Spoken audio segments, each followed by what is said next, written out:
Magandang araw po, Aling Janet. Nandiyan po ba si Anton? Kasi yayain ko sana siyang maligo sa ilog tsaka pamimingwit na rin kami ng isda. Lino.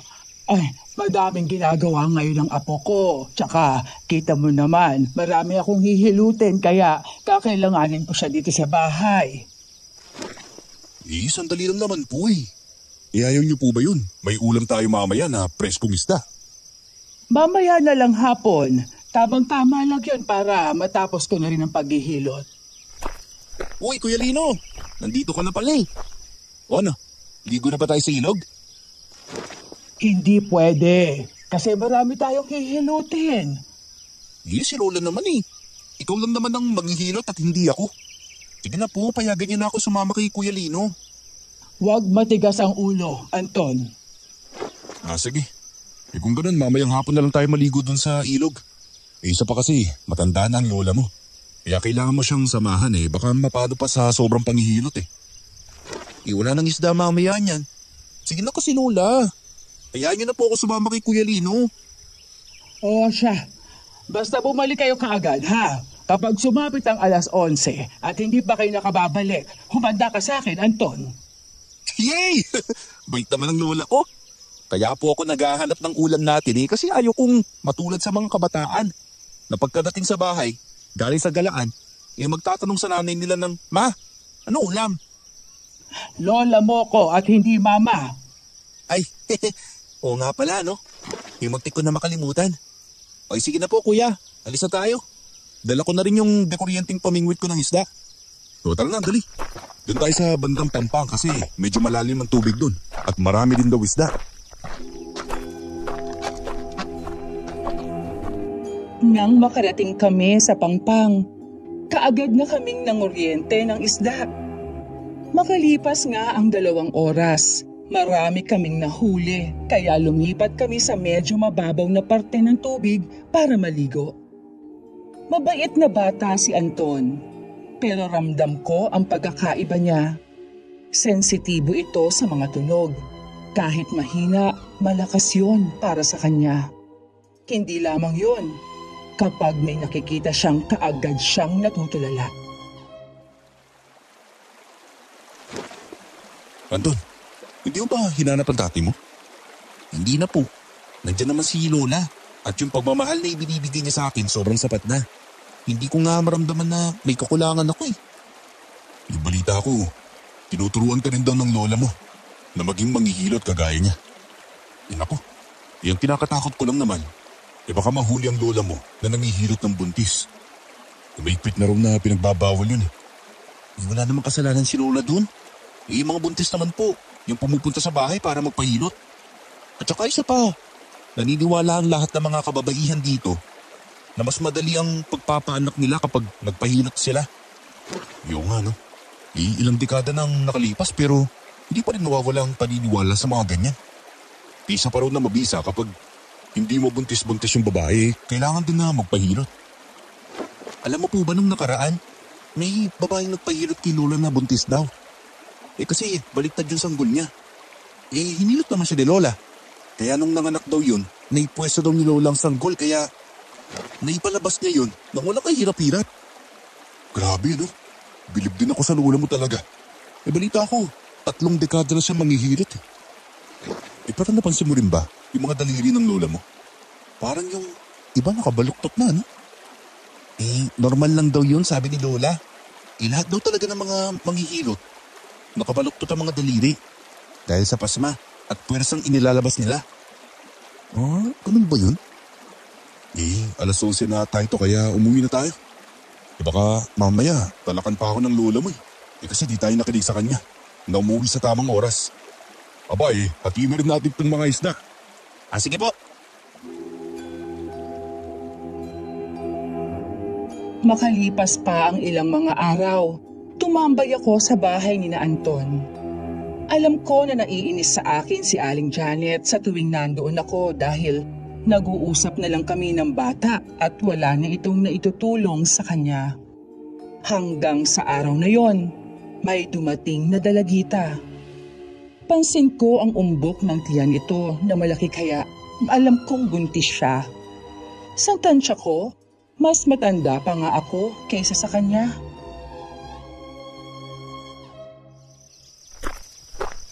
Magandang araw po. Magtatanong lang sana ako kung ito ba talaga ang bahay ni Aling Janet. Oo, ito nga. Tsaka nandun siya sa loob at may hinihirot na batang may pilay. Pumasok lang kayo doon. Bakit parang nakasara ang pinto? Ganyan po talaga siya kapag may hinihilot. Palaging sinasara ang pinto. Ano po ba yung kailangan niya sa lola ko?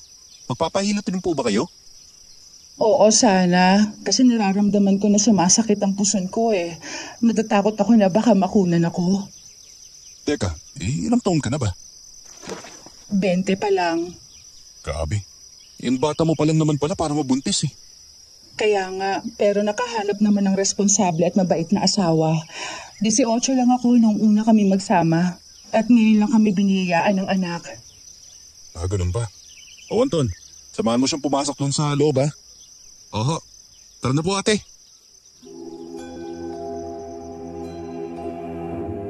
Nakaramdam naman ako ng lungkot kasi pakiramdam ko na pag-iwanan na ako.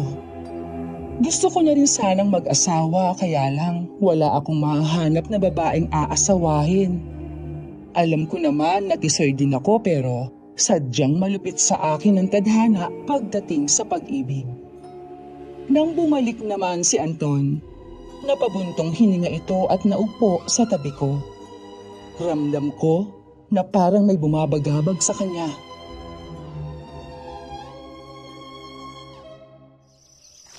Teka, bakit parang problemado ngayon ang kaibigan ko?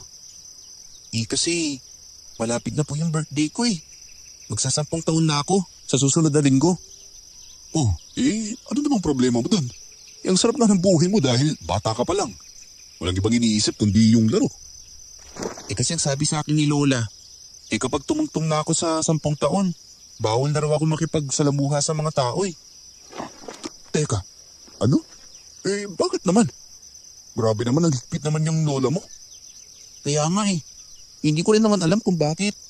Tsaka niya na raw sasabihin ng dahilan kapag kaarawan ko na. Naku, huwag ka maniniwala doon. Kaya ka nalulungkot kasi ano ang sinasabi ng lola mo? Naisip mo kagad. Makalipas ang ilang mga minuto, lumabas na si Aling Janet at Elsa. Hinatid siya ng matanda hanggang sa gate ng bahay nila. Nakangiti ang babae habang hawak ang kanyang tiyan at hinahaplos yun. Bakas ang saya sa mukha ng babae matapos siyang hilutin ni Aling Janet. Bumalik ka lang dito kapag makaramdam ka ulit ng pananakit ng puson mo. Opo, maraming salamat po ha. Ito nga po palang 300. Pasensya na po, ito lang ang nakayanan ko na ibayad sa inyo eh. Ano ka ba naman? Hindi ako naniningil At isa pa, masyadong malaki ang perang yan. Okay na ako sa 100. Iuwi mo na yung 200 mo. Ha? Naku po, para po talaga sa inyo yan. Alam ko po na nahihirapan din kayo sa paghihilot.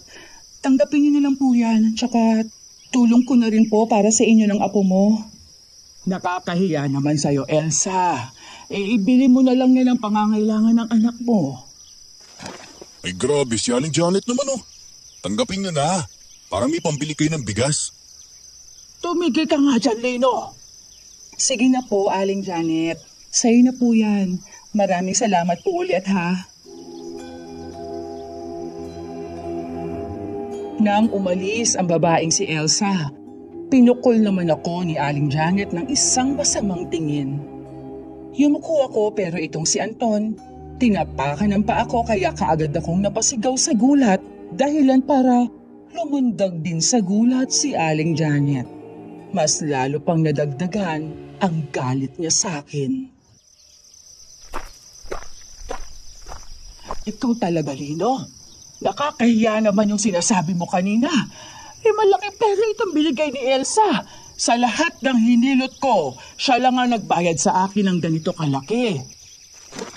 Pabor naman sa inyo yan ni Anton Ang akin lang po, para may ibibili din kayo ng mga makakain ninyo. Huwag mo nga akong tinuturuan ng gagawin ko, ha? Tsaka, ginulat mo pa akong animal ka. Si Anton kasi, tinapakan ng paa ko. Kaya yata hindi ka nag-aasawa dahil may pagkabakla ka, ano? Di bale, sulitin nyo na ang panahon na magkasama kayong dalawa. Dahil sa susunod na linggo, hindi ko na palalabasin ang bahay itong si Anton. Sabi ko sa'yo, kuya eh. Ano? Bakit naman po? Grabe naman, kawawa naman si Anton kapag kinalong niyo dyan sa pamamahay ninyo eh. Basta. Huwag ka ng tanong ng tanong. Ang sukit niyo naman po kasi. Kaya hata hindi kayo nakapag-asawa nun kasi ganyan kayo kasuplada. Kahit sinong lalaki susuko sa inyo eh. Hoy, desisyon ko ang hindi mag-asawa ha. Tsaka, ano din naman ang mapapala ko dyan? Sasakit lang ang ulo ko sa lalaki. Nakita mo naman ang ibang sitwasyon ng kababaihan dito sa atin eh. Dahil sa mga asawa nila, merong binubugbog, meron naman na palamunin ng asawa at mabisyo. Stress ang aabuti ng isang babae sa lalaki. Hindi naman po lahat ng lalaki ganyan. Tignan mo itong nanay ni Anton. Binuntis lang ng lalaki at iniwan. Ganyan talaga ang mga lalaki. Mapagsamantala. Teka, Aling Janet. Ito'y naririnig ko lang din sa mga chismis ha. Totoo ba na dati kayong nag-live-in ni Kapitan? Pero naghiwalay kayo? Crisostomo ka talaga ano? Matagal na tinabunan ng lupa ang bagay na yon, kaya huwag mo nang hukayin. Pumasok na tayo, Anton. Makalipas pa nga ang mga araw. Nabulabog ako nang makarinig na ingay mula sa bahay ni na Aling Janet. Kaagad akong bumangon para mag-usisa at nakita ko si Elsa na umiiyak habang galit na inaaway si Aling Janet. Nandun din si Kapitan at nag-aawat sa dalawang babae. Nakita ko rin si Anton na hinihila si Aling Janet papasok sa loob ng bahay. Dali-dali akong lumapit sa kanila ng mga oras na yon. Kasalanan mo kung bakit ako nakunan. Ang akala ko ba magaling ka manghihilot? Ha? Imbes na maging maayos ang kalagayan ng anak ko, mas napahamak pa siya dahil sa'yo. Ay, Elsa, huwag mong isisi sa akin ang nangyari sa pinagbubuntis mo, ha? Talagang mahina ng kapit ng bata mong hinilot kita. Di ba? Sinabihan pa kita na hindi na ako nakasisigurado kung maging maayos ang anak mo dahil mahina din ang tibok ng puso niya. Ay nako, tama na nga yan eh. Itigil niyo na yan. Kalagkarin mo ang babaeng yan paalis dito sa bahay ko. Sinisira mo ako sa mga tao. Ano ba tingin mo sa akin, ha? Ilang dekada na ako manghihilot at wala pang nakunan. Ikaw pa lang. Pinayuhan kita na pupunta sa doktor para mabigyan ka ng gamot ng pampakapit, di ba? Pinatay mo ang anak ko. Humanda ka sa akin, matanda ka. Gaganti ako sa'yo. O di gumanti ka. Basta malinis ang konsensya ko na wala akong ginawang masama doon sa sanggol mo. Uy, tama na po yan, Lola. Pumasok na po tayo sa loob, baka makaiblat kayo nang wala sa oras eh. Ungawat na po. Pag-usapan niyo na lang po ng mahinaw ng nangyari. Anton, dalhin mo na si Aling Janet sa bahay ninyo. Isa, alam naman niya magpaawat eh. Humanda ka talaga sa akin, matanda ka. Oh yes, tama na. Ihahatid na kita sa inyo. Patay mamaya eh, babalik ako dito para mag-usap tayo, Janet. Hindi ako makikipag-usap sa'yo na kapitan ka.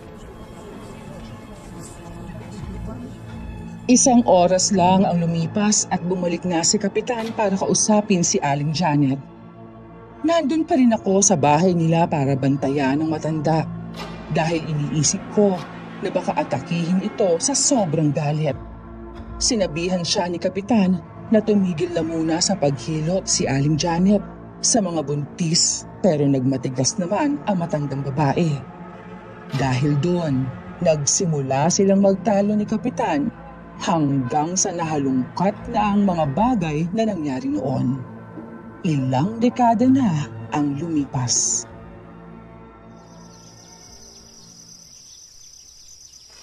Alam mo, kapag hindi ka sumunod sa akin na itigil ang paghilot sa mga buntis, may mapipilitan akong i-report ka doon sa bayan. Alam mo naman na naon pa man, ipinagbabawal ng panghihilot eh. Kita mo, may namatayan ng anak dahil sa ginawa mo. Hindi na uso ang kumadrona ngayon dahil marami ng doktor. Bakit?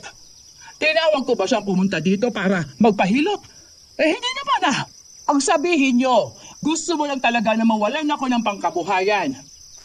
Isipin mo nga, Kapitan, kapag hindi na ako naghihilot, sino ang magpapakain sa amin ng apo ko? Ha? Ikaw ba? Hindi ko na problema ang bagay na yan. Tsaka buntis lang naman ang hindi mo hihilutin eh. Marami pa namang iba dyan na nagpapahilot ang katawan nila. At akala ko ba hindi ka naniningil? Habang ginawa mo pang pangkabuhayan yung panghilot mo? Hindi nga ako naniningil eh. Pero kapag may nagpahilot sa akin at babayad ng 20 pesos, malaki ang naikutulong nun sa akin. Basta. Huwag ka na muna manghilot. Ganyan na ganyan din ang ginawa ng nanay mo sa nanay ko noon. Mga walang hiya talaga kayo magpamilya, ano? Manang-mana ka talaga sa nanay mong makapal ang mukha. Uy, tama na po yan. Pati ang mga magulang ninyo na matagal ng patay, sinasama nyo pa sa pagtatalo ninyo. Ano pa naman yan? Lola, sumunod na lang po tayo kay Kapitan. Wala rin naman tayong magagawa eh. Hoy, pagsabihan mo tong lola mo, Anton, ha? Dahil kapag nagmatigas pa to, ipapakulong ko talaga siya. Ang yabang mo! Hindi ka naman nanalo sa pagkakapitan kung hindi mo binili ang mga boto ng mga tao. Ang kapal talaga! Uy! Hanggang sa 1 linggo na ang nakalipas, dumating na ang araw na ika-10 taon ni Anton. Kagaya nga ng sinabi ng kanyang lola, hindi na nga ito lumalabas ng bahay. Kasabay rin na nagpagulantang sa amin ang isang bangkay ng binata na natagpuan sa lugar. Wakwak ang tiyan at dibdib nito. Mayroong kaagad na haka-hakang kumalat na aswang ang may kagagawa ng krimen, kaya nagpatawag kaagad si Kapitan ng albularyo mula sa kabilang bayan. Dumating naman ang albularyo doon sa pinangyarihan ng krimen. At siya ngang kumimpirma kung aswang ba talaga ang pumatay sa biktima.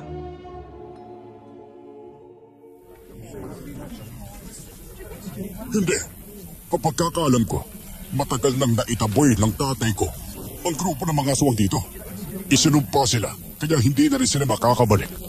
Kaya nagtaka ako kung paano nila nagagawang makapambiktima sa lugar na ito. Ang akin lang naman, mas maganda kung masigurado na aswang nga talaga. Ikaw, Janet, tumahimik ka nga. Sabay galing sa pamilyang albularyo si Henry. At alam mo na yung tatay nito, nakaedaran natin ang nagtaboy sa mga aswang dito sa atin noon. Sabay nagdadalawang isip ka pa kung totoo ang sinasabi niya. Di ako pwede magkamali. Yang nangyari ngayon, isang malaking banta sa mga taong naninirahan dito. Baka nga, hindi na gumana ang ritual na proteksyon na binigay ng tatay ko noon sa lugar na to. Kaya sila dito nakapasok ulit. Teka, pwede po bang malaman kung ano ang dapat namin gawin? Para hindi na kami magalaw ng mga aswang. Noon pa man, asin at bawang na ang magandang pangkontra sa mga aswang. Para hindi na nila saktan ng mga tao. Mag-ingat kayo, ha? Dahil hindi natin alam kung ano ang tunay nilang pagkatao. Uuwi na nga ako. Wala pa namang kasamang apo ko dun sa bahay.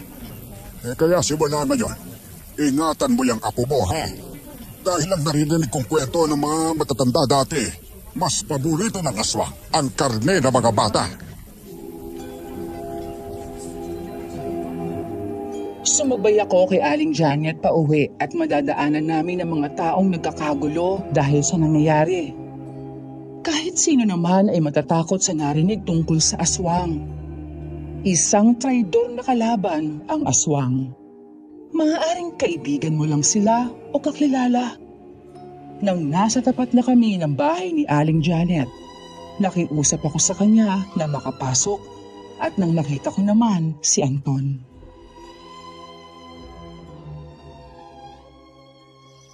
Gusto ko lang po sanang batiin si Anton sa kaarawan niya. Mamaya nga pala, nagpaplano akong magluto ng pansit at ihatid dito. Nakabenta kasi ako ng mais eh. Alam ko naman na parang kapatid na ang turing mo kay Anton. Pero kapag sinabi ko na hindi mo siya pwedeng makita, hindi pwede. Lalo pa naman sa nangyayari ngayon, gusto ko din protektahan ang apo ko kahit na kanino. Aling Janet, matagal niyo na po akong kilala.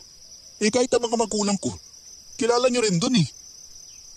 Alam mo naman siguro na nag-away kami ng magulang mo dahil inakusahan nilang aswang ang nanay ni Anton, hindi ba? Matagal na panahon na po yun. At wala na rin sa akin ang bagay na yun. Pasensya na talaga, Halino. Pero hindi mo pwedeng makita ang apo ko. Maiwan na kita.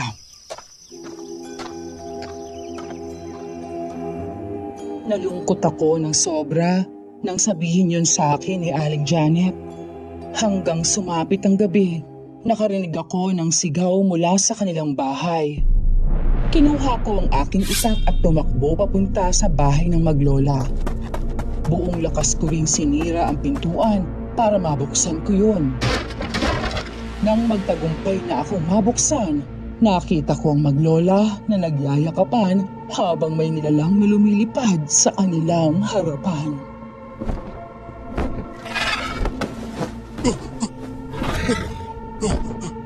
Liyan mo siya! Aswang! Lino, tulungan mo kami! Kuya, mag-ingat ka sa aswang. Lumipad ka paalis dito ngayon din. Kapag nagbatigas ka pa, isasabi ko sa iyo itong asin. Nandala ko!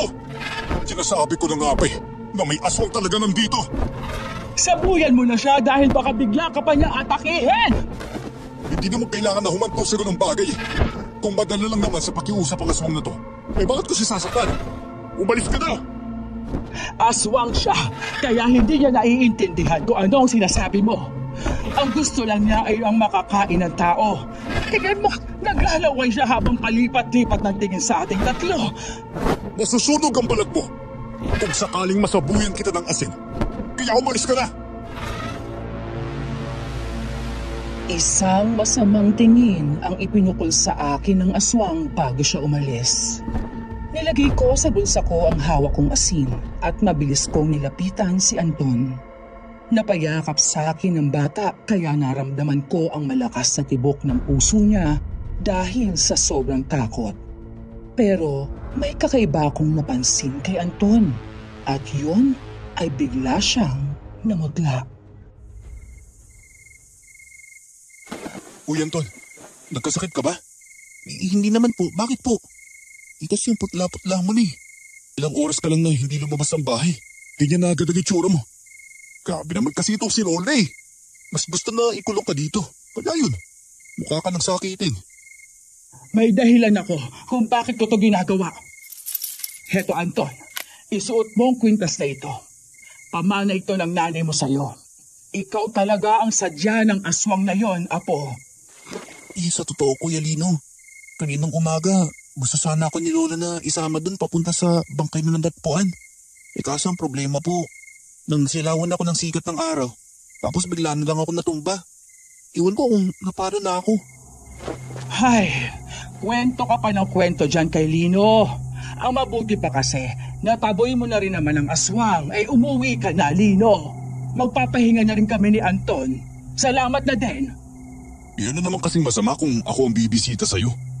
Bukas ba, pwede bang dito ako magalmasal? Kakatay ako ng manok, tsaka iluluto ko na lang sa bahay. Yan ang sa gayon, makaigop ka ng sabaw. Uy, gusto ko po yun. Yan may kumpayag ang lola mo. Ano lola? O sige na, bumisita ka dito bukas kung gusto mo. Sobrang saya ko nang pumayag si Aling Janet. Kaya nung umagang yon, kaagad kong dinakip ang manok at kinatay. Papunta na ako sa bahay nila at nakasabayan ko na naman ang albularyo. May dala itong bata na nasa 6 na taon. Umuubo ang bata kaya raw balak niyang ipahilot ang kanyang apo kay Aling Janet. Malugod naman siyang tinanggap na matandang babae sa bahay nila. Ay nako, ito kasi nga po ko na napakakulit. Pumunta doon sa malaking puno sa tabi ng bahay para kinaumagahan. Nagkasakit na. Yung akala ko binati ng kung ano-anong nilalang. Pero noong ginamot ko na, wala din naman. Nagsumbong din siya sa akin na nahulog siya sa puno. Kaya doon ko naisip na may pila yata siya. Teka lang sandali. At mag-aaralan ko muna sa pulso niya kung may pilay siya. Ayun. Dito yata sa bandang kilikili. Hihilutin na kita, ha?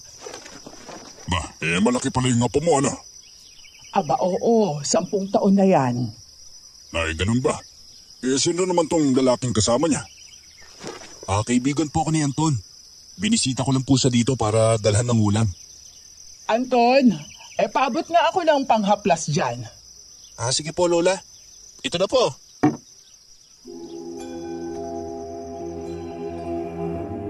Kitang-kita ko nang biglang habluti ni Kuya Henry sa braso si Anton. Tsaka tinitigan ng kwintas na suot nito.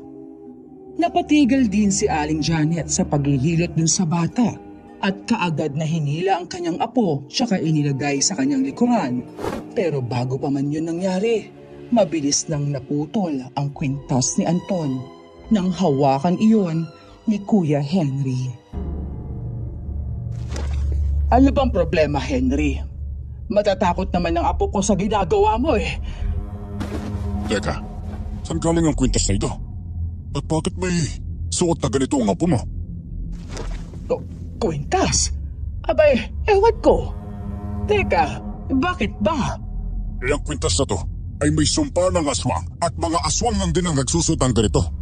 Kaya sila may ganito para hindi maramdaman ng albularyo o manggagamot ang kanilang pagkatao o presensya na aswang sila.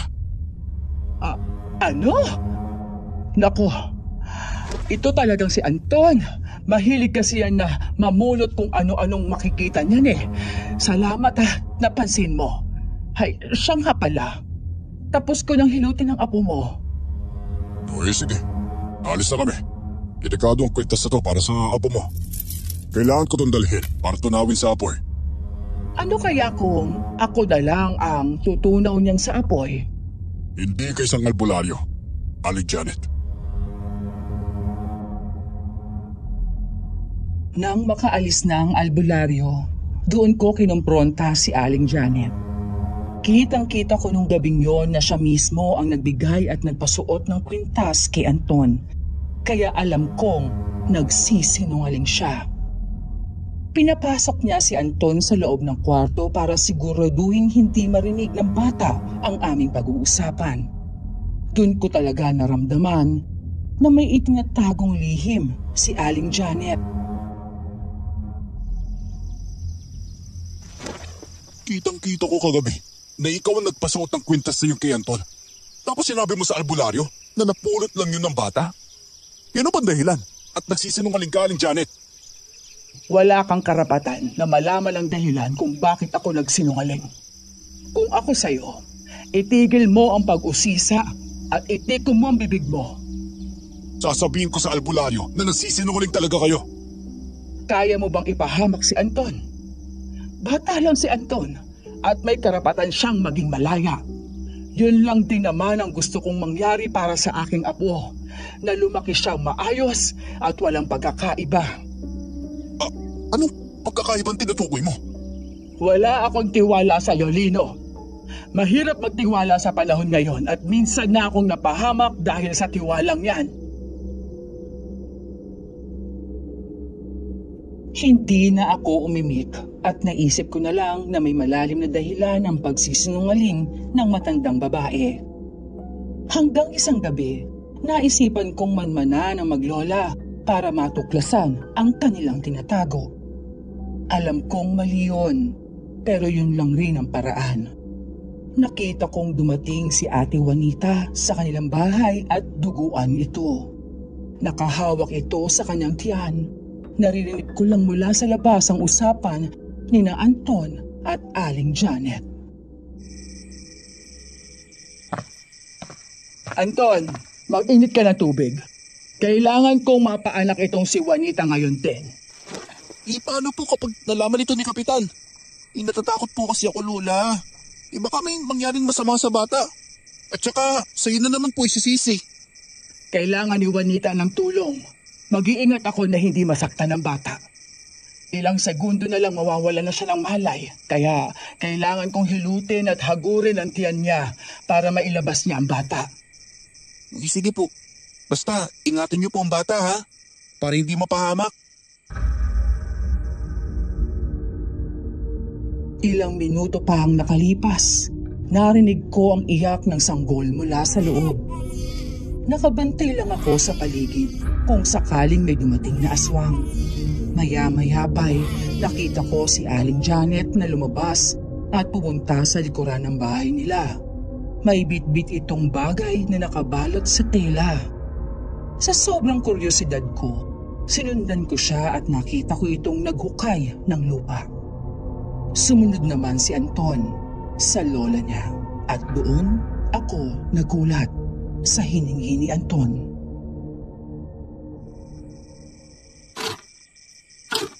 Lola, pwede po bang wag na ninyong ilibing ang inunan ng sanggol? Akin na lang po, kakainin ko yan. Apo, ano pa naman yung sinasabi mo? Itong inuna ng sanggol ay hindi kinakain. Tandaan mo ang sinasabi ko sa'yo. Gagawin ko ang lahat para protektahan ka sa mga aswang. Ayokong maging tulad ka nila at aswang lamang ang kumakain ng mga ganito. Iyang buko po kasi Tsaka mukhang masarap po. Sige na po, akin na lang po yan. Makinig ka sa akin, Apo. Kapag malaman ni Lino, nakakainin mo itong inuna ng bata, lalayuan ka niya kasi matatakot siya sa'yo. Masama po bang kumain ng gusto mo? Hindi, pero hindi kasi ordinaryong pagkain ng mga ganito at ayaw kong matikman mo to. O siya, bumalik ka na sa loob at bantayan mo ang anak ni Juanita. Ayaw ko po ito kasi iyak ng iyak ang bata. Sumasakit po talaga yung ulo ko. Di tulungan mo na lang ako maghukay ng lupa para mas mapabilis ang paglibing natin sa inunan. Sige po. Naisip ko lang nung gabing yon na baka siguro kulang pa sa intindi si Anton kaya naisip niyang hingin sa lola niya ang inunan ng bata para kainin. Hanggang kinaumagahan, may nakita ulit na bangkay ng isang lalaki sa isang malalim na kanal doon mismo sa tabi ng kalsada. Nabalitaan din ng lahat ang nangyaring pagsalakay daw ng aswang kay Ate Juanita. Kung kaya't inamin na lang din ni Aling Janet kay Kapitan na pinaanak niya ito. Marami kaming nandun. Isa na rin sa nakiusisa ay si Elsa.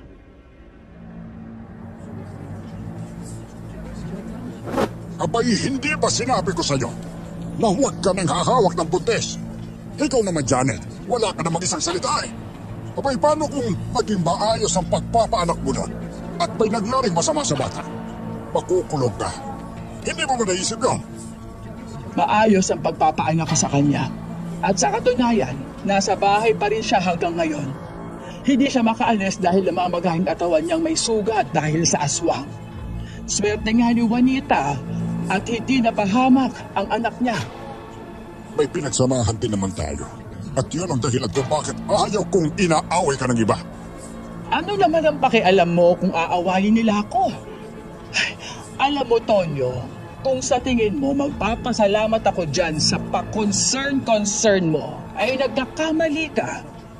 Abay, hindi ko naman sinabi na magpasalamat ka sa akin.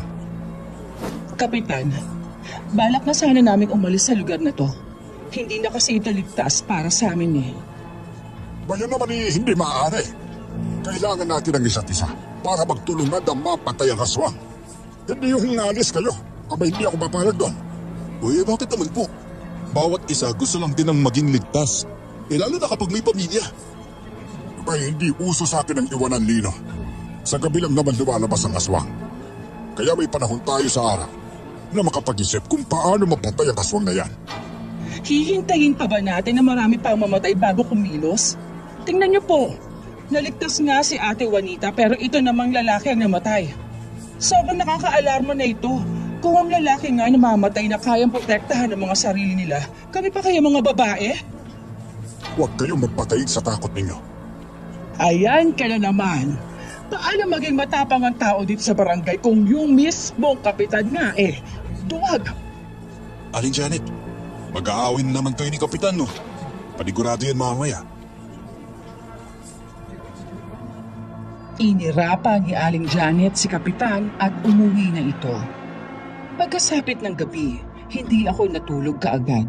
Sumaboy ako ng asin sa bintana kaya lang namataan ko si Anton na lumabas ng bahay nila at tumatakbo. Kaagad din akong lumabas ng bahay at sinundan ng bata hanggang sa nakarating kami sa kagubatan. Doon ko nakita si Anton, nanginginig na nakatayo at nasa harapan niya ang isang napakalaking ibon.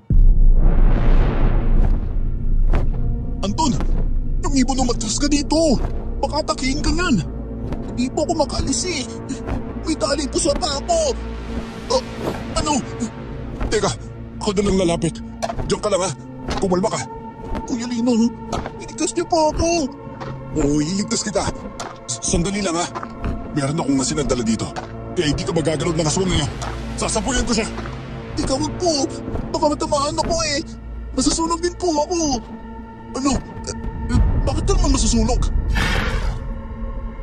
Nang naghanda na ang malaking ibon na lumipad papunta sa kinaroroonan ni Anton, kaagad ko siyang sinabuyan ng asin. Natamaan ang ibon kaya lumipad ito papunta sa itaas at pumagaspas papalayo.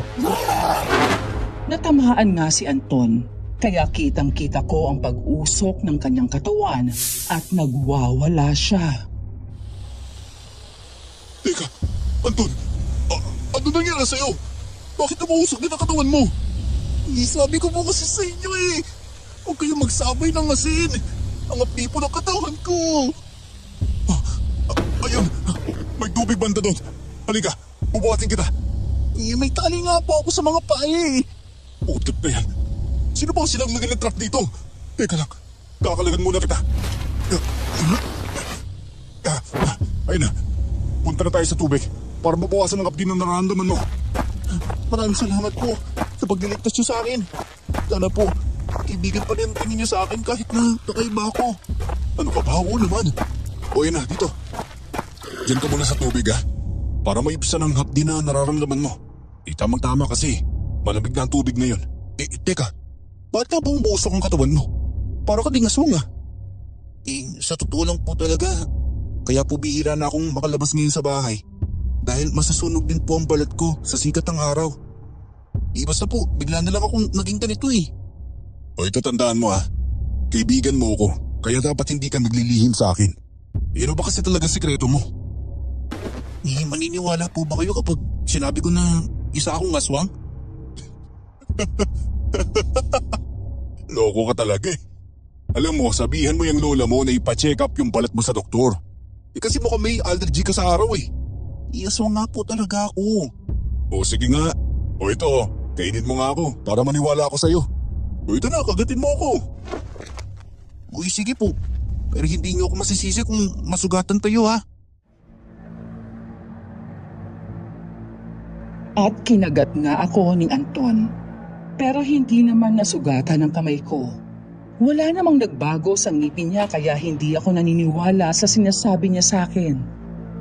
Pagkatapos niyang maglublob sa tubig, kaagad ko siyang hinatid sa bahay nila.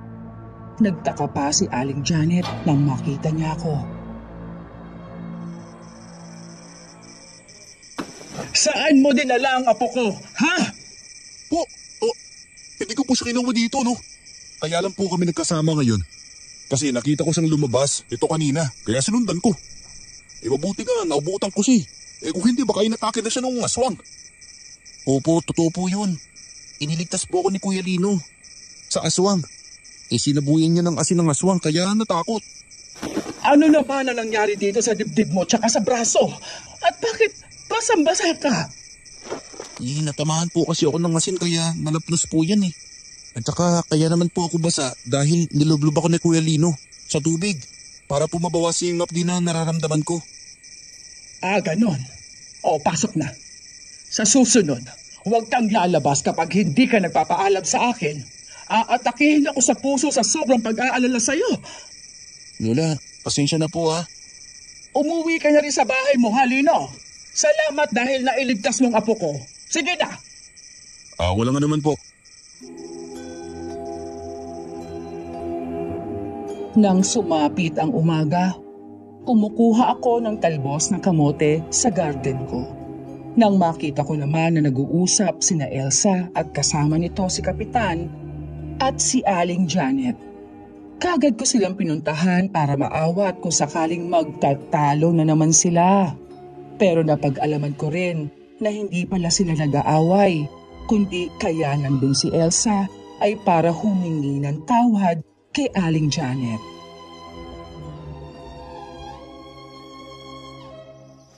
Ayos lang naman sa akin kahit pinagbantaan mo ako, nagaganti ka.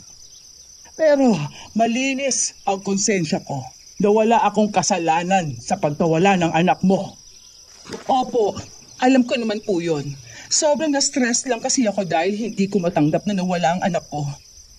O ngayon, pumapayag na akong bumalik ka sa panghihilot ng buntis. Kaya lang naman kita pinatigil noon. Kasi naman natatakot ako na baka magsampa ng reklamo si Elsa sa'yo Sana po, mapatawad niyo ako, Aling Janet. Napatawad na kita at masaya ako dahil pumunta ka dito para sabihin na hindi ka nagalit sa akin. Gusto ko lang po kasi na malinis at maging tahimik ang isip ko. So paano? Bati na tayong dalawa ha? Opo, Kap. Pasensya na rin po kung nadamay pa kayo sa nangyari. Umalis na rin si Elsa at sumunod sa kanya si Kapitan. Napapangiti si Aling Janet habang sinusundan sila ng tingin. Kaya para makuha ko siya, nagkataon na may nakita akong maliit na gagamba, kaya inilagay ko yon sa kanyang likuran. Ay! May gumagapang sa likod ko! Ay! Maliit na gagamba lang po yan. Ang saya-saya po natin ngayon Tanggalin mo tong gagamba sa likuran ko! Ay, ngayon na! Ayoko nga po.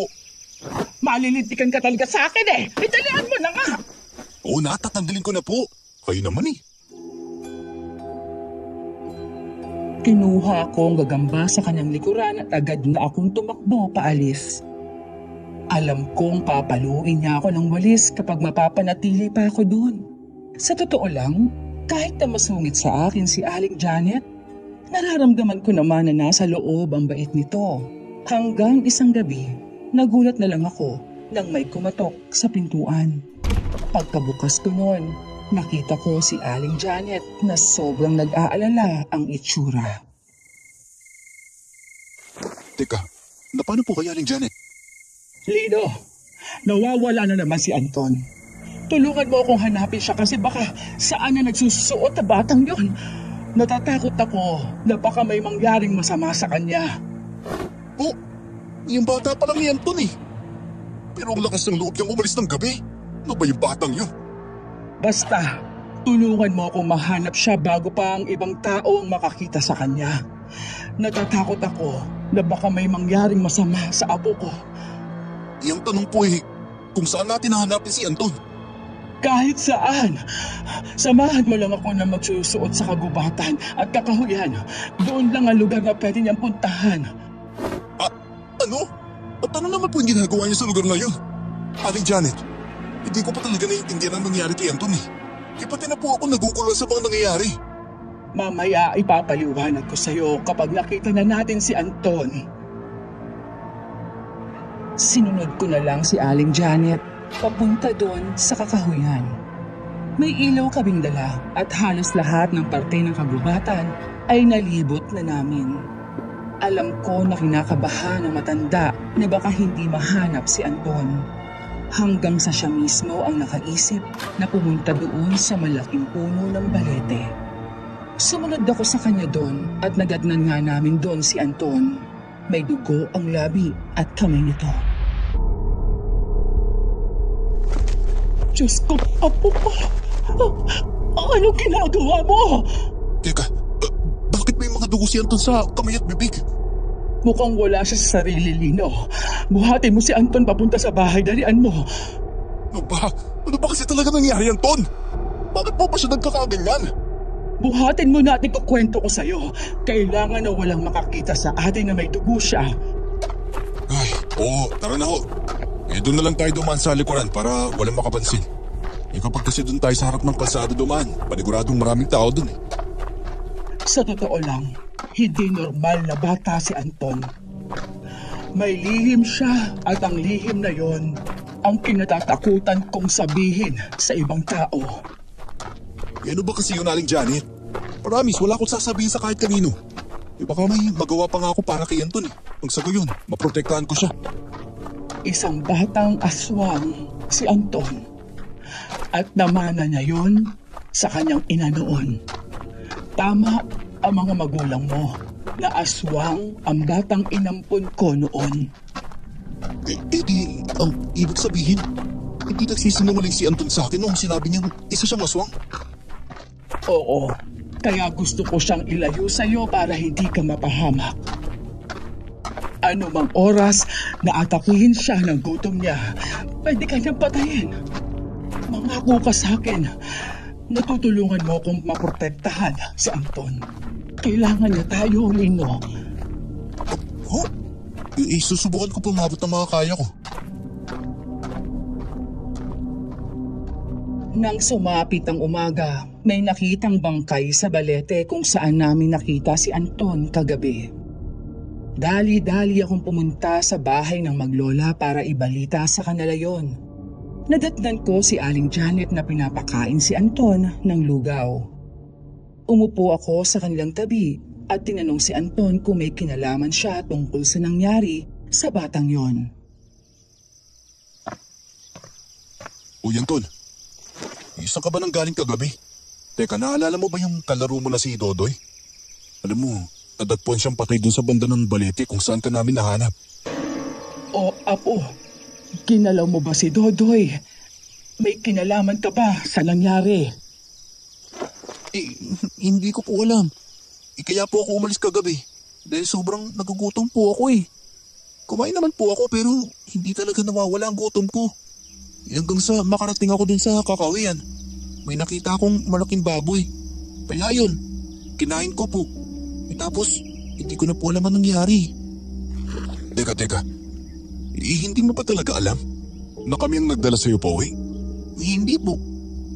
Nawawala siya sa sarili niya kapag nagiging aswang siya.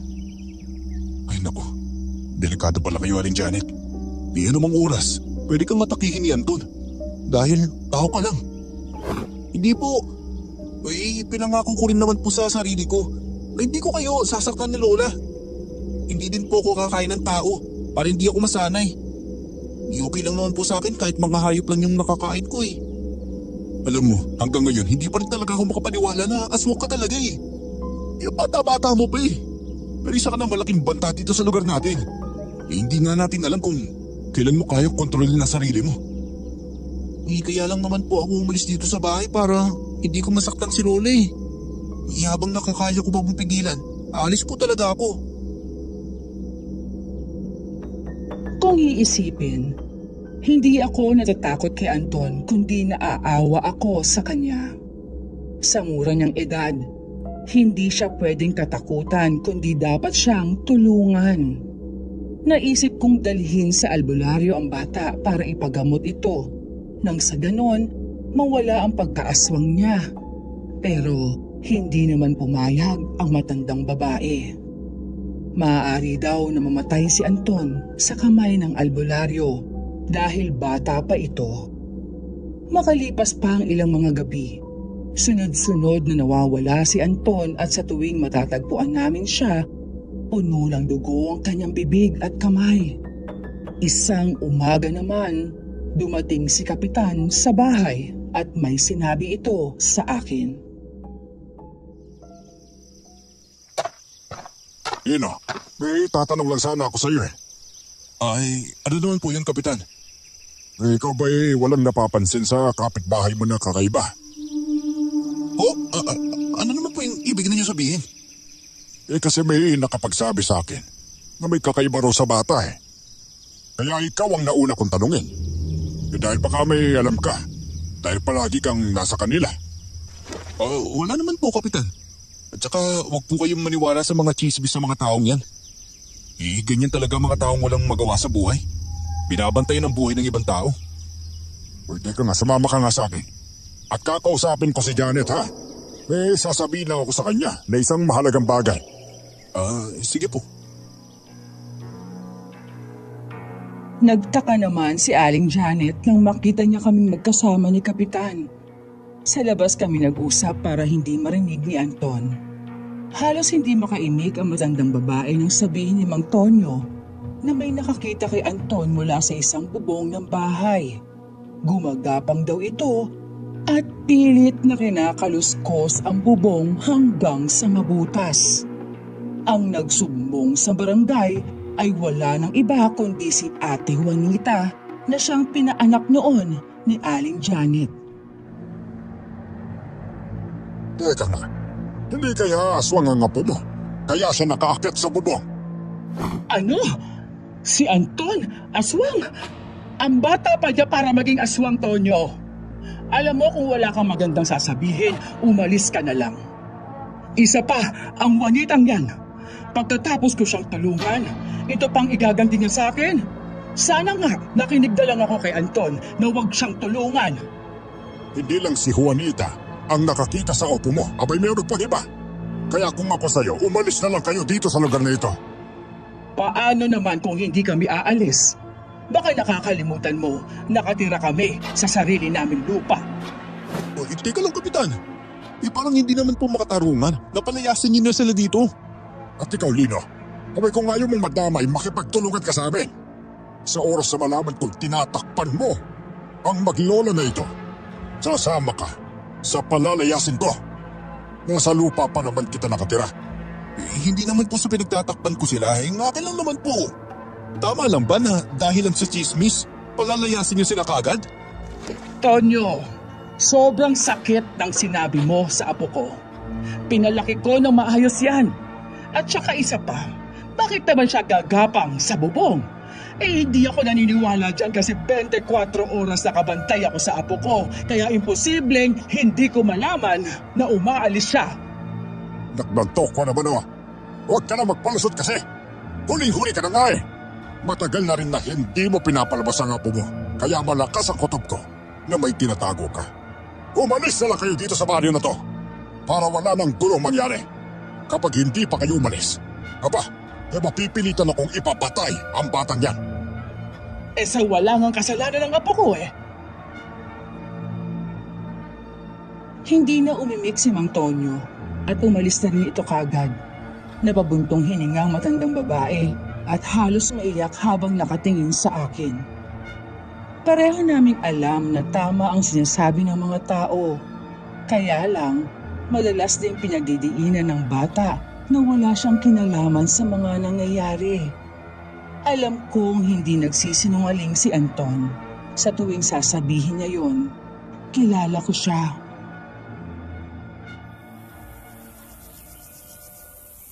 Grabe, paano na yan?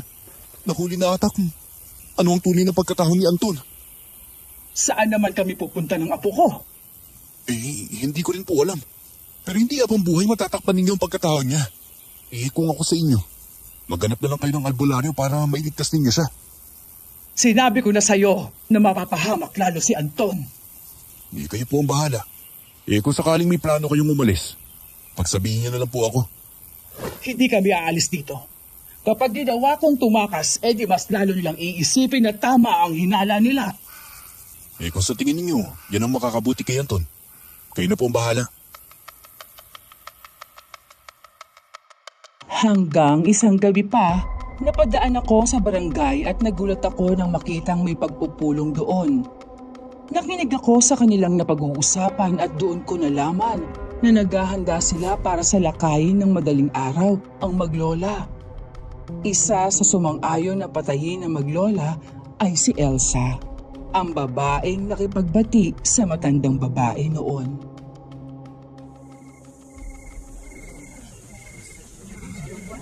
Kailangan, aatake tayo babayang gabi. 12:00. Nang sa gayon lalabas ang pag-aswang ng bata. At nang may dahilan tayo para patayin siya. Paano naman po kapag hindi sila lalaban? May alam na akong paraan para lumabas ang kanyang pag-aswang. Kailangan lang natin na magdala ng preskang dugo. At kapag naamoy niya yun, doon na siya magiging aswang. Noong una po, hindi naman ako naniniwala na aswang ang batang yun pero Nang makita ko siya dun sa bubungan namin, dun na ako nabigla.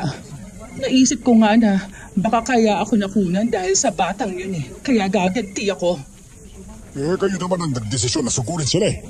At susunod lang ako kung sa tingin ninyo yun ang tama. Abay, kinuusap ko na rin sila na umalis. Pero nagbatid ka si Janet. Abay, wala na ako magagawa dahil natatakot na kayong lahat. Hindi kaya may kinalaman ng batang yun sa nangyayaring patayan sa lugar na ito? Sa tingin ko din, Elsa. Mag-aalas 10 na ng gabi kaya 2 oras na lang. Pupuntahan na natin ang bahay nila. Handa na kami na tapusin ang batang yon. Kaagad akong sumibat pa uwi at dumiretso sa bahay ng maglola ng gabing yon.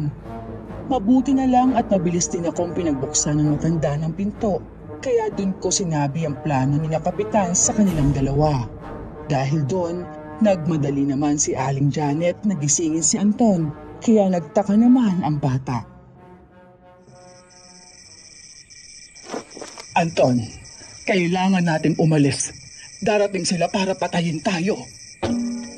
Ano po? Sino po papatay sa atin? Dadalhin ko lang ang mga mahalagang gamit ko. Kailangan na hindi nila tayo maabutan. Abay, bakit naman po nila tayo papatayin? Wala naman po tayong ginagawa. Kailangan kitang itakas, Apo. Nang sa ganun, hindi ka nila masaktan. Tara na, dalian mo. Heto ang kubo. Ibalot mo dyan ang katawan mo. Isasama po ko sa inyo. Ihahatid ko po kayo sa kabilang baryo.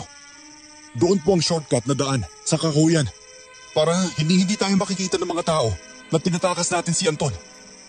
Sige, alam ko naman ang daan doon kahit madilim. Bubuhatin na kita. Anton ha, takpan mong mabuti ang katawan mo. Opo kuya. Umalis na kami kaagad ng mga oras na yon. Isang masukal at magubat na daan ang binaybay namin ng gabing yon.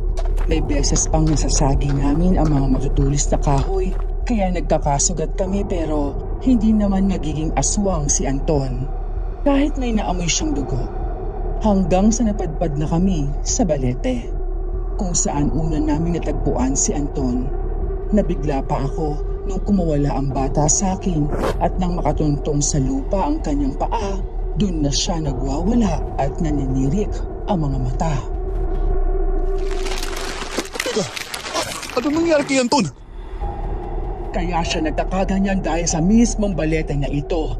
Nakalibing ang inunan niya. Bago pa namatay ang nanay niya, sinabi niya sa akin ang sekreto. Pigilan mo siya at huhukayin ko ang kanyang inunan.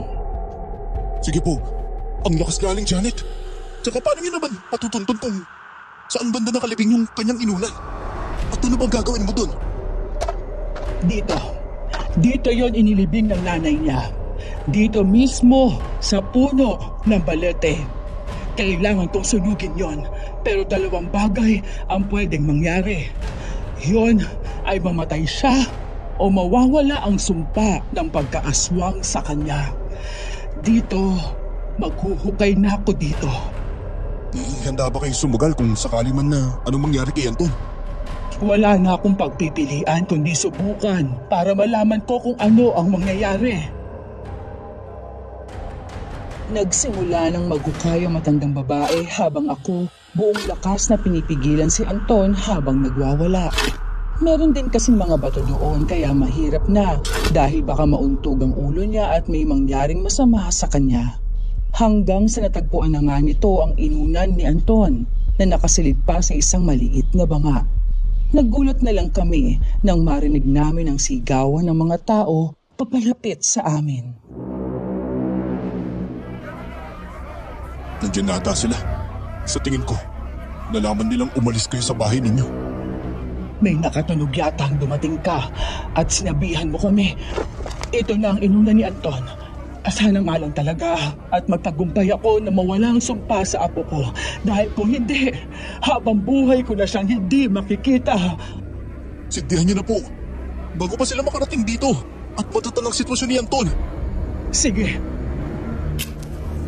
Patawarin mo ako, Apo.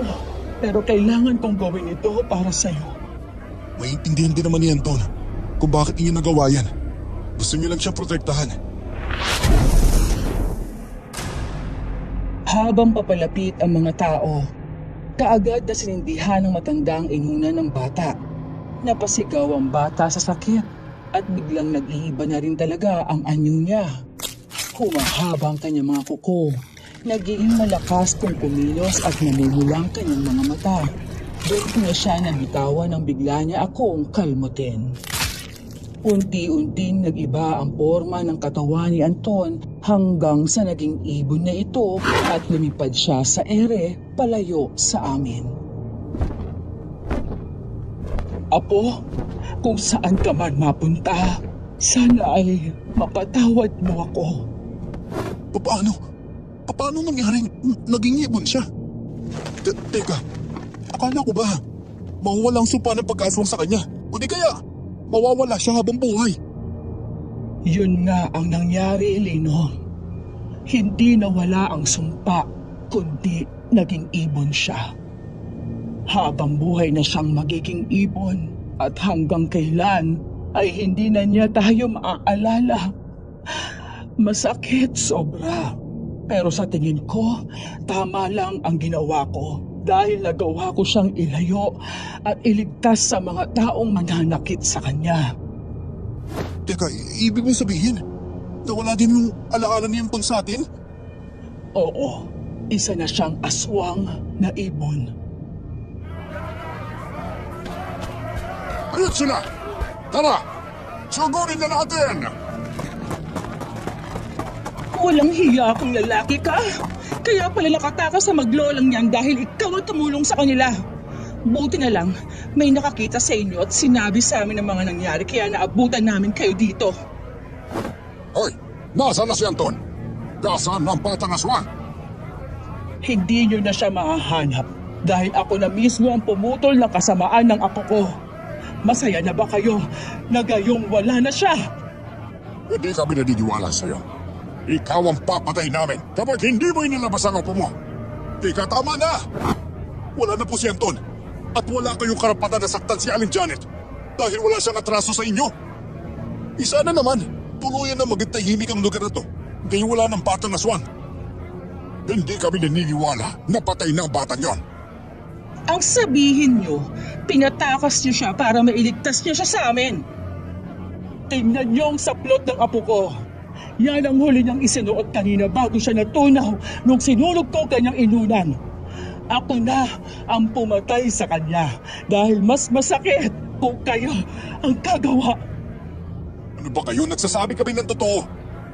Wala na si Anton. Kaya hayaan niyo na makapabuhay ng tahimik si Aling Janet. Siguraduhin niyo lang talaga na wala na ang bata. Dahil sa oras na bumalik pa siya sa lugar na ito, hindi na namin kayo pagbibigyan. Lalo ka na, Lino. Hinayaan nga nilang mabuhay si Aling Janet at pinabalik ito sa kanilang bahay. Pero araw man o gabi, may nakabantay na mga tanod doon para siguradong hindi umaalis ang matanda at hindi nakababalik si Anton. Hanggang sa sumapit pa ang 2 linggo, nabalitaan namin na may sinalakay na buntis ang aswang sa aming lugar. Sa mga araw na wala si Anton, ako ang nag-aalaga kay Aling Janet dahil alam kong maging malungkot ito kapag siya lang mag-isa. Kwento-kwento ng mga tanod doon sa labas. May napatiraw ang aswang dito sa atin kagabi. Kaya nga nagugulan sila dahil wala na si Anton pero may nambibiktima pa rin. Karma. Hindi ako masaya na may namatay pero masaya ako dahil may umaataking aswang sa lugar na ito. Na dahil sa mga tao, napilitan akong gawin ang bagay na yon sa apo ko. Alam ko naman na hindi magagawa ni Anton na pumatay ng tao. Ako din po Naniniwala ako kay Anton na wala siya talagang kinalaman sa mga nangyari. At saka isa pa, may una nang nabiktima bago tuluyang naging aswang si Anton. Totoo naman na hindi ko alam ang ginagawa ng apo ko sa tuwing aalis siya. Pero naniniwala ako sa kanya na hindi siya ang pumapatay, hindi dahil apo ko siya. Pero nararamdaman ko na nagsasabi siya sa akin ng totoo. Isa naman lang kahit isang beses, dumaan ang ibon na yun dito sa atin. Malabong mangyari yon. Huwag na tayo umasa na babalik si Anton dahil hindi na yun mangyayari. Nakakalungkot lang dahil hindi ko na siya masisilayan pa. 2 araw pa ang lumipas. Bumalik ang albularyo sa bahay ni Aling Janet. Hinahanap nito si Anton at sinabi kaagad sa kanya ng matandang babae ang lahat ng nangyari. Nagulat pa ang albularyo doon, tsaka inabot niya ang kwintas sa matanda. Kahit anong gawin mong pagkakasunog sa kanyang inunan, hindi mo matutuluyan na patayin ang batang aswang na yon. Siya ang tagapagligtas. Oh, ano ang ibig mong sabihin? May pag-asa pa bang babalik si Anton? Mataas pang tsansa sa ngayon na makakabalik pa siya. Pero hindi natin alam kung kailan. Alagaan mong kwintas na yan, ha? Dahil isa yan sa habol ng aswang. Hihigupin ang katawan ng aswang ang kapangyarihan ng kwintas na yan para maging malakas siya. Dapat si Anton lang ang makikinabang sa kapangyarihan na tangan ng kwintas na yan. Paano ko naman magagawang protektahan ang kwintas na ito?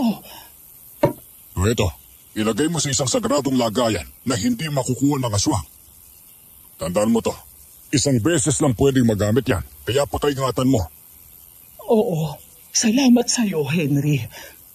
O siya, mauna na ako, ha. Uwi pa ako sa kabilang bar. Narinig mo yun? Babalik pa raw si Anton. Isa na nga po. Kasi gustong-gusto ko na din siya makita eh.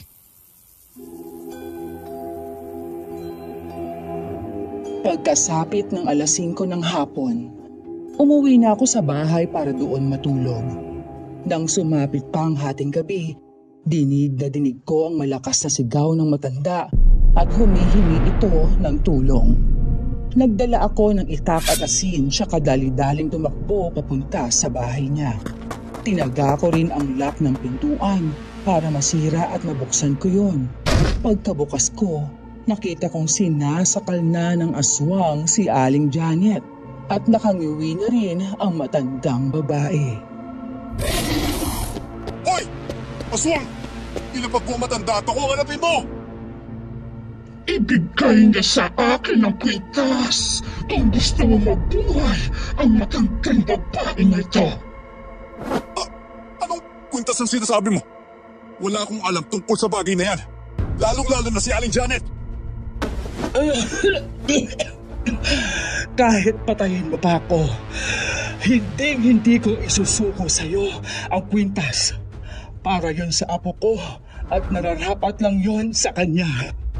Pues, mamatay kang matanda ka! Ikaw rin. Mamamatay ka din! Kitang-kita ko nang tinarakan niya ng kanyang kuko ang tiyan ni Aling Janet. Kaya nagdurugo iyon. Dali-dali ko siyang sinabuyan ng asin at bawang. Kaya nang mapaso ito ay kaagad itong lumipad palabas sa may bintana. Pero may malaking ibon na kulay asul ang sumulpot doon at inatake ang aswang. Napahiyaw ang aswang nang masugatan siya ng ibon. Gumanti din ang aswang kaya nanglaban sila sa labas ng bahay at doon ko na tinulungan ang matandang babae. Aling Janet, huwag kang mamatay, ha. Babalik pa siya doon. Itay pa natin siya. Hindi ako mamamatay kung hindi ako mauubusan ng dugo. Kunin mo ang ginseng ko doon sa loob ng aparador. Gamot iyon para sa sugat at nang matigil ang pagtulog ko. Oo, sandali lang po. Ito na po. Inumin ko lang ito. Sige po, habang iniinim niyo po yan, hayaan niyo po akong gamutin ang sugat niyo. May nakita akong mga gamot dun sa aparador. Kukunin ko lang yun ulit. O sige. Tsaka nga pala, bantayan mo ang nakaibang ibon na yon. Tinulungan na tayo sa aswang. Baka siya na si Anton. Itatapusin ko po muna ang panggamot sa inyo. Bago ko tignan ang naglalaban na ibon na aswang. Grabe, pareho silang malakas at mabilis lumipad. Kaya hanggang dito sa loob maririnig ang salpukan nila. Sana matalo niya yung aswang. Sana lang talaga. Nang dumungaw ako sa bintana ay wala pa rin umaatras sa laban. Bilib na bilib ako kung paano ilaga ng ibon ang malakas at mabagsik na pagsalakay ng aswang sa kanya. Nasugatan niya ulit ang aswang sa mukha, pero nakaganti ang aswang na yun. Nahuli niya ang pakpak ng ibon at saka binalik. Dinig na dinig ko ang tunog ng buto ng ibon mula sa kanyang pakpak ng mga oras na yun at malakas siyang bumagsak sa lupa. Doon na nakatakas ang aswang. Kahit nakakapanibago ang itsura ng ibon, naglakas loob pa rin akong lumapit at buhatin siya papasok ng bahay. Napuruhan po ata siya sa pakpak, Aling Janet. Tignan niyo po, oh. Dumudugo din ang pakpak niya. Haplusan mo lang, Jency, ang sugat ng ibon at baka umepekto sa kanya. Saan po ba galing ang Jensen na yan? Mamaya, makapiti pala yan. Biglang magwala ang ibon na to tapos matatamatay ng kuko niya. Ang hahabat ang tatalim pa naman. Mahapdi talaga yan pero mabilis na nagpapagaling. Galing pa yan sa nanay kong manghihilot noon. At kaya naman inaalagaan ko yan dahil alam kong epektibo. Sigurado po kayo ha. Sige na nga po. Haplasan ko na ang sugat niya. Nang mahaplasan ko ang sugat ng ibon, biglang umilaw ang buong katawan nito at unti-unti siyang naging tao. Napanindag pa si Aling Janet na akala mo'y walang sugat nang makita niya si Anton. Kahit na ako, hindi rin makapaniwala dahil hindi naman gano'n ang kulay niya noong naging ibon pa siya sa puno ng balete.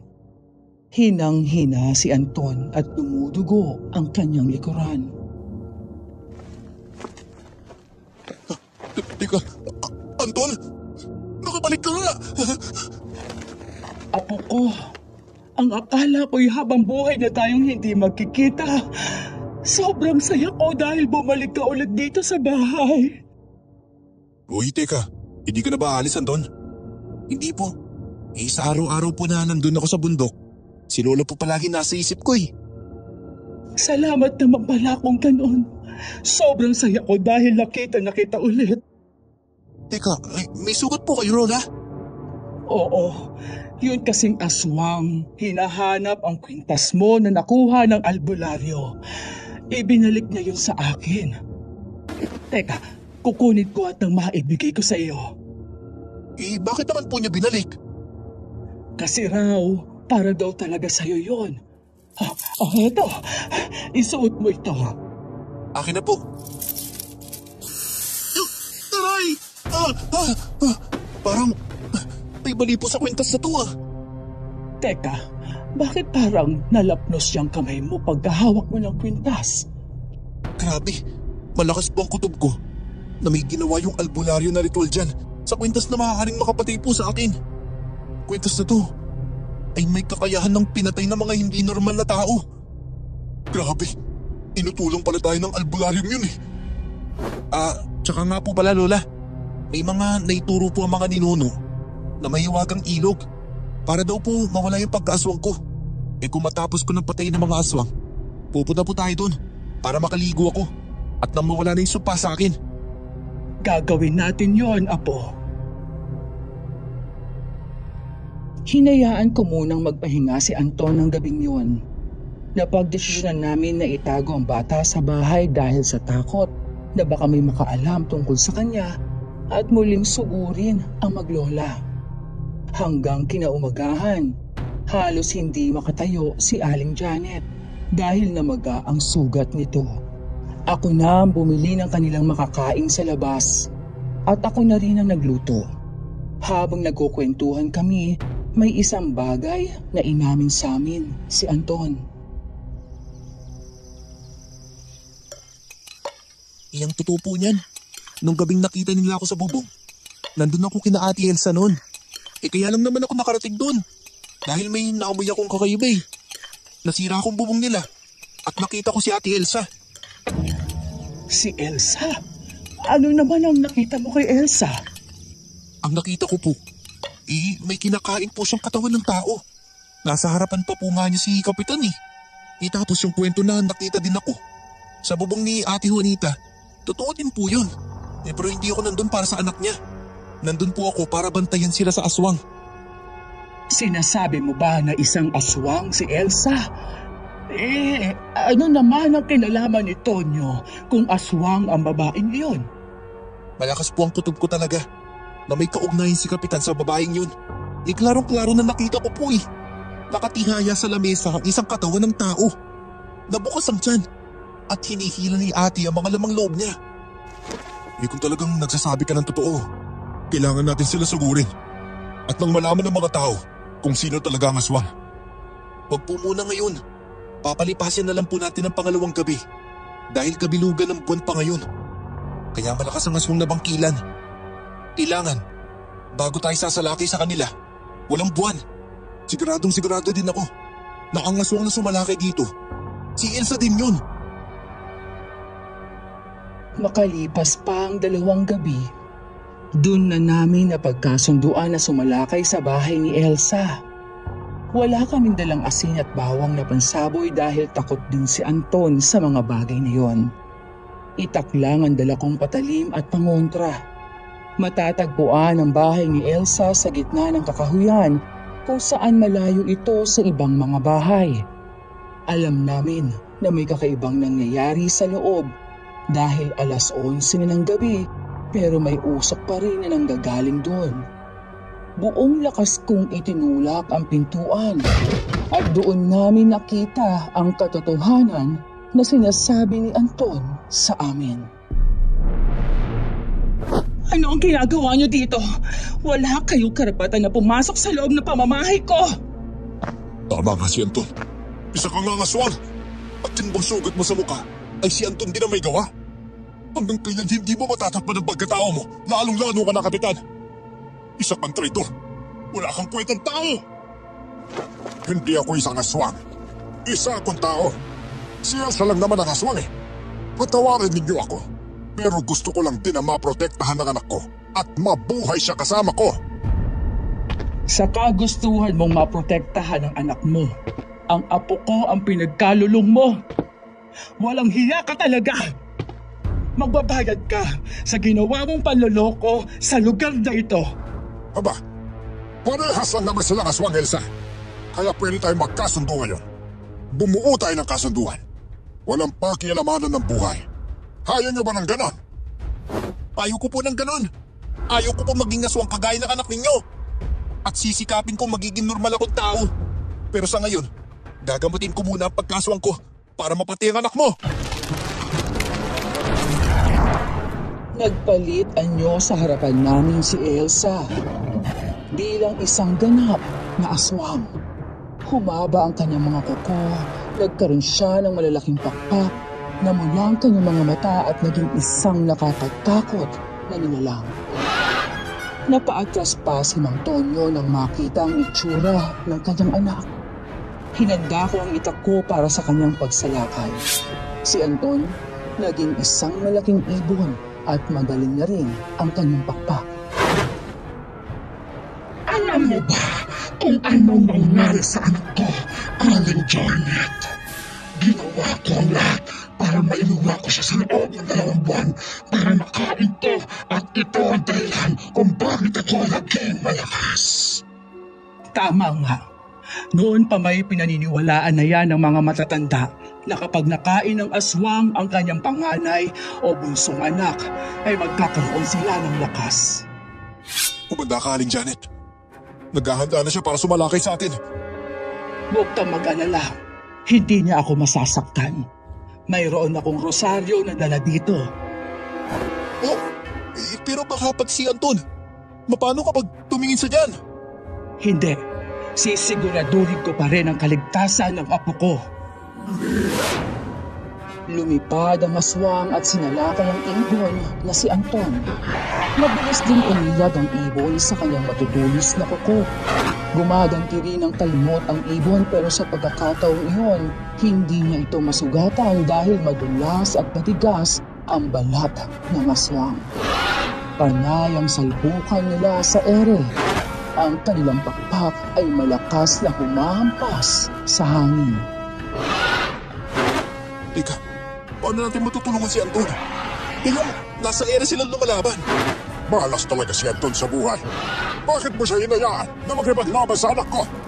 Kayong alam mo na malakas na aswang si Elsa. Kahit gaano pa yung kalakas, may kahinaan din yan, Tonyo. Simula noon hanggang ngayon, traitor ka pa rin. Huwag ninyo nang pag-usapan ng nakaraan. Teka, ayun o. Pumasok sila dun sa kakauyan. Tara, sundan natin sila. Sige, at ikaw naman, Tonyo, maiwan ka dito. Masakit kasi na masaksihan na may mamamatay na mahal natin sa buhay. Teka, ihingi ko ng tulong sa barangay at ididiin ko kayong tatlo.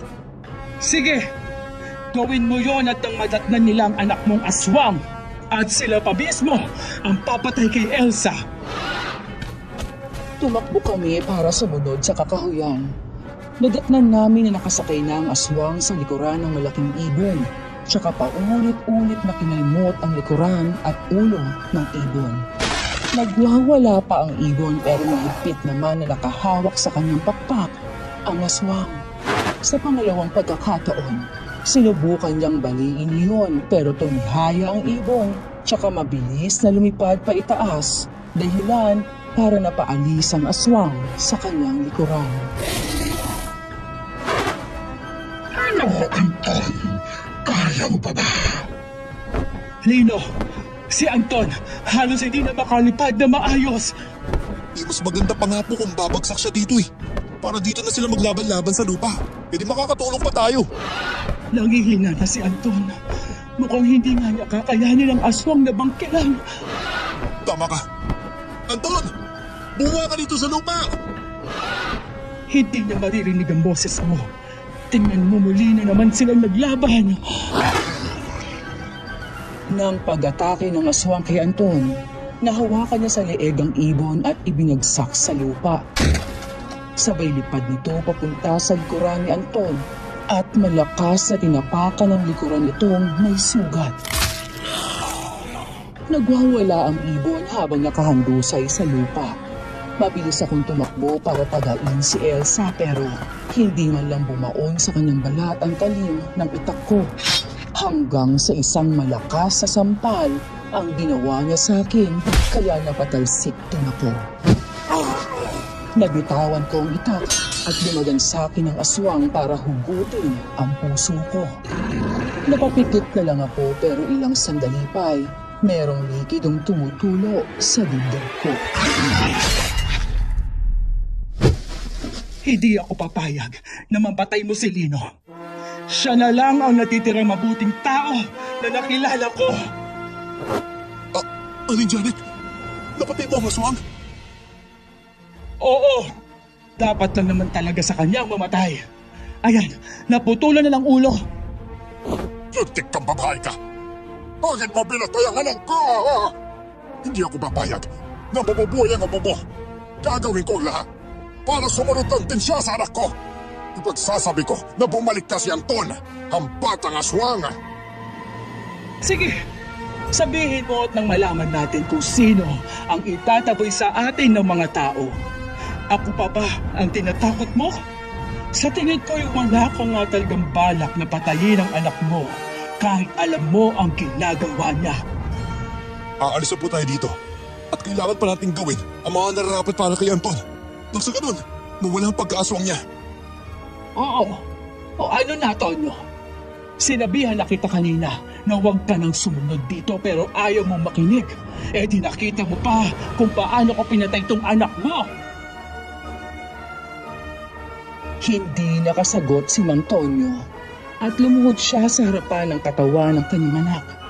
Umuwi kami sa bahay ng gabing yon at nagpahinga hanggang sumapit ang umaga. Paalis na sana kami para puntahan ang mahiwagang ilog pero nakasalubong namin ang albularyong si Henry. Henry, walang hiya kang albularyo ka. Nilagyan mo pa ng banal na ritual yung kwintas para mapatay mo ang apo ko. Aling Janet, paano nyo naman natuklasan ang tungkol sa bagay na yun? Manloloko ka din pala, no? Ito bagay sa'yo!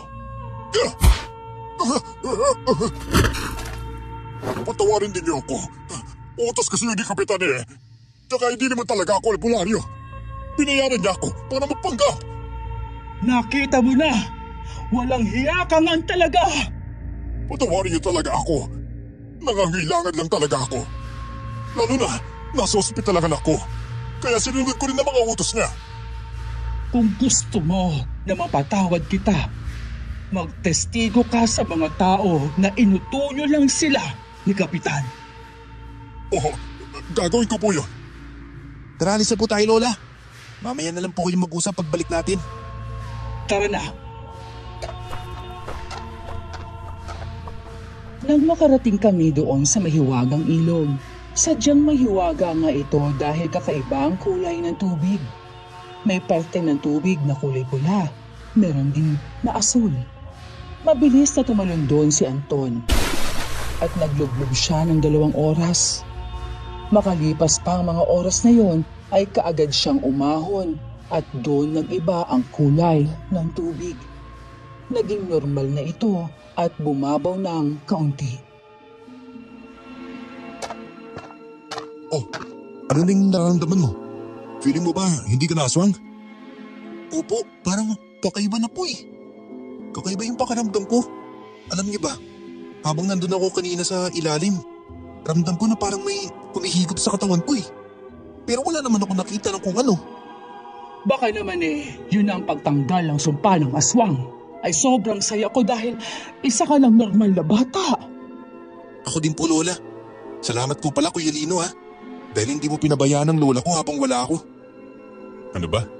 Pamilya na rin yung turing ko sa inyo eh. Kaya wala namang dapat ipag-alala.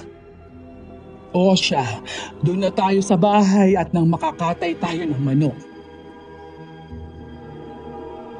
Pagka-uwi namin galing sa mahiwagang ilog, nakasalubong namin ang mga taong nagrarally. Nakatali si Kapitan at pinapalakad nila sa gitna ng daan. Hindi na rin pinansin ng mga tao si Anton.